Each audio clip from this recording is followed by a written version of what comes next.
bali batulimbalimba nti Obote yatta abantu na kino kimanye from the mouth of a member of parliament from Nakaseke. Obote never killed the people of Nakaseke. Lutamaguzi tiweruma bampe ntegeze bana Uganda bazuuke basebo ne banyabo nendo okubategeeza nti okuva olwaleero tubaleeteire amazima amakusifu kikuyamba okutegeera ensi yo jeviire. Omuntu yena akeera kuncho yakuba nti General Museveni is a hero oba oli kwekikyamu oba toyidde byafaayo byansi yo. Buti nkuleetera amawulire gano okuva olwaleero n'ebyo byenkuterere waggulu awo otegeero oba kituufu General Museveni n'abantu bayine be baali mu nsiko baali ba hero. Uganda yategeka okulonda 1980 oluvannyuma lw'okusuula gavumenti ya Amini 1971 Yusuf Lule yaidde yakigema mwawo bamugoba Binayisa bamuleeta wabaawo akakiiko ke bayita military commission akagoba Binayisa ku bwa president ng'omulimu gw'akakiiko kana aka military commission gwakutegeka kulonda mu 1980 era akakiiko kano eyakakulira bamwetanga Paulo Muwanga yali wa UPC eyali deputy wa Paulo Muwanga bamwetanga General Yoweri Kaguta Museveni atufuga buti saawa eno okulonda kuno kutwaja mu maiso nga ebibiina biri bisatu ebyesimbyewo kubanga abantu besimbirangawo mu bibiina wasimbawo Obote n'ekibiina kya UPC wesimbawo Semwogerere n'ekibiina kya DP wesimbawo Yoweri Kaguta Museveni n'ekibiina ekya UPM. Mu kulonda kuno baje okukujamu nga mu Uganda enkola yali eti nti omuntu nibwona abanga ofuni obululu bw'abantu abangi bungi ayenga mu parliament otwaireyo abakiise batono ole afuni obululu waire butono ayenga nafuni abakiise abangi abajja mu parliament naidde okuba president. Okulonda kwa 1980 kwali nti ekibiina ekinasinza abakiise ba parliament abangi wadde mu bululu obw'abantu ababulijjo kifunye butono kyekijja okuba kyekiwangudde okulonda era kyekijja okuba nga kikola government.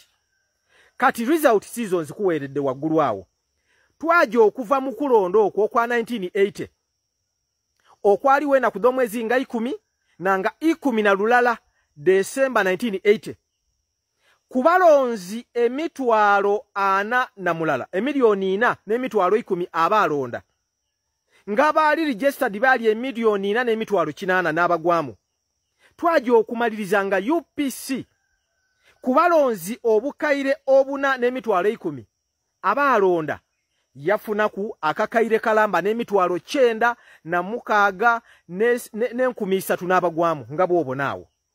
UDP mu bululu obungi yasinga yafuna akakaire kalamba n'emitwalo 9 na mukaaga na kakaaga n'abagwamu. General Museveni yasemba n'emitwalo 17 n'abagwamu. Aye waire UPC bagisinga mu bululu obungi ate yasinga okuba n'abakiise mu parliament abangi ababitamu. UPC mubona results yafuna abakiise 75 ku 12 n'omukaaga bonabona. DP yafuna abakiise 50. General Museveni yafuna akalulu kalala ak'omukiise Sam Kuteesa ebiseera ebyo.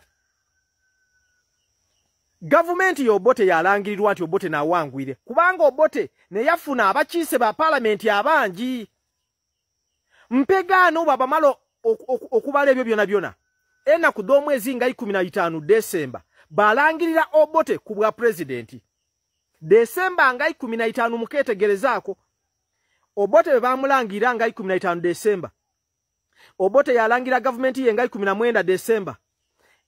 Wabitena ku emyezi omwezi mulamba n'ekitundu olw'ensonga nga mukaaga ngena ku z'omwezi mukaaga January 1981 General Museveni ni bayina aba NRA baali balumbye Barracks ye Kabamba nga batandise emundu n'olwo olunaku olwa NRM lwebeeta tare 6 kitegeeza olunaku emundu lwe yatandikira leeti kutu okulwanisa gavumenti y'Obote.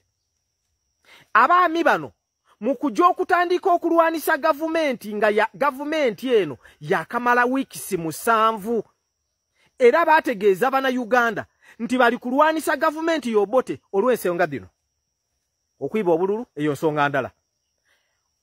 Obuli bw'enguzi, corruption, obusosoze, obwibi bwa ssente za gavumenti n'ebintu, okuyita abantu, okuwamba abantu, ayenga gavumenti gye bali kutaako ebintu ebyo byonna byonna yakamala weeks 7 donka. Obote bamulangira nga 15 December. General Museveni batandika ekabamba nga 6 February. Kati nenda nkobere iwo omuntu ng'oli mu amagezi. Gavumenti eno y'Obote yakola corruption yali kikaaki, okusosola amawanga kyali kikaaki, obwibi bwa ssente za gavumenti bwali kikaaki, okuyita abantu kwali kikaaki, okwakolebwa just within 7 weeks. Just within 7 weeks government yali yakamala. Memale kibenga kya mountinga abantu okugema emundu bajo okulwanisa gavumenti eyo. Abantu emitwalo 50 baafa. Nendobe mu amagezi. Iwera nenda webuuze ekibuuzo. Abasaadha bano kyabatwalira weeks 7 donko okwetegeka mangu ino basalewo bafune ekirowoozo nti katuje tulwane, era mu weeks 7 donka kino kikulaga nti bana abaami bajanga mu kulonda nga bakiri tibajja kuwangula, aye bo bali ni plan yabo, already they were prepared. Kino baleeta buleese kya kwegemeaku. Kati abantu abo nga baja muki nga abalonzi Uganda nga boli babona waigulu bali 1,800,000.